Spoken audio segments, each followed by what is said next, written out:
Okay, so the first rule of IT is do no harm, which means that what we are going to do here is before we allow this program to undo what it's done, we're going to make sure that it only has access to the items that we want it to have access to, which at this point include anything that it has gone through and caused issue with. So we're going to look at the security on each of these. And this one here is not using group security, which we don't want, but at the same time, we don't have to worry about it because he's not in that group. This one I know he has access to. We're going to leave that because we need it to restore. What I am going to check though, I don't want him to have access to this one, which he shouldn't. We're going to verify that. Great, no access. Over here, I was just seeing what ports are currently open using Netstat to see if we could kind of determine where it's phoning home. At the moment, it doesn't appear to be phoning home. I don't see any open connections to anywhere outside of the network. My guess is that will change once we attempt to pay. The other item to note here is that it continues to attempt to open Outlook. I'm assuming it's doing that. I'm assuming that it's attempting to open Outlook because that's how it's going to try to resend itself. So I just kind of set that over here and I'm not letting it go very far. As you can see, Windows Firewall has blocked this program from doing something that it wants to do. As you can see over here too, we're also currently restoring from Carbonite. It's taking hours just to restore the folders, so I'm not feeling so hot about this restore process. If it keeps taking this long, we may have to call him and ask him to send us a drive. On and share map S.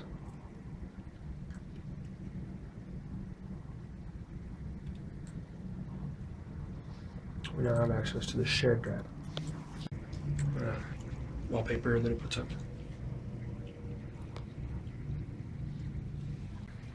I'd also like to point out that it doesn't appear from what I've seen on the shared drive that it attempts to propagate through the shares.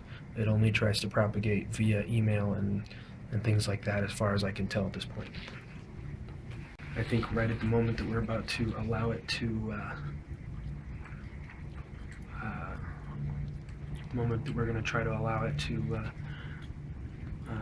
decrypt, we'll probably also allow it through the firewall completely.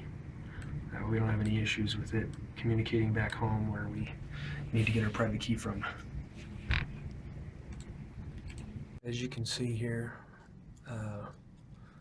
this lovely little program here, Cryptolocker, is holding us ransom. And right in here, it's telling us that we need to pay $300 US in order for them to decrypt and allow us access to our own files. So we are now going to select. It has two options here on how you can pay. It looks like with Bitcoin, there's just this big long address you can send money to. Not really sure about that one. Everybody online seems to be saying that this is the way to go if you want to get your stuff back. So we loaded it with $300 as instructed.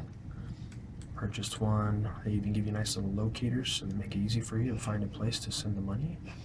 It's very nice of them to simplify this process. We're going to go ahead and hit next. We'll choose the amount of the payment. I think it's ironic that they give us a drop-down box since there's only one option. I think that's maybe just a joke. And now we're going to go ahead and type this little code in here on the back. We just went and scratched off this code here, and now we're going to type it in and give them all of our money.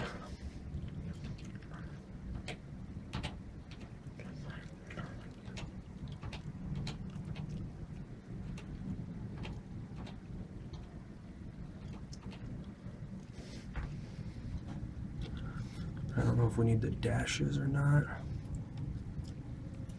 Assuming not. We'll just assume we don't for right now. And we click the pay button. Make sure you entered the payment information correctly. Oh, okay. If you enter it incorrectly and it doesn't work, then apparently they reduce the time before they destroy your private key in half. So, yeah, we don't want to screw this one up. All right, we entered it correctly, yes. All right.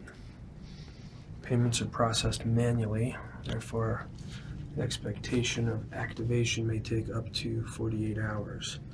The private key destruction is suspended for the time of payment processing. Files will be decrypted automatically after payment activation. Do not disconnect from the internet or turn off the computer. I think we're going to do that. Not disconnect and not turn off the computer.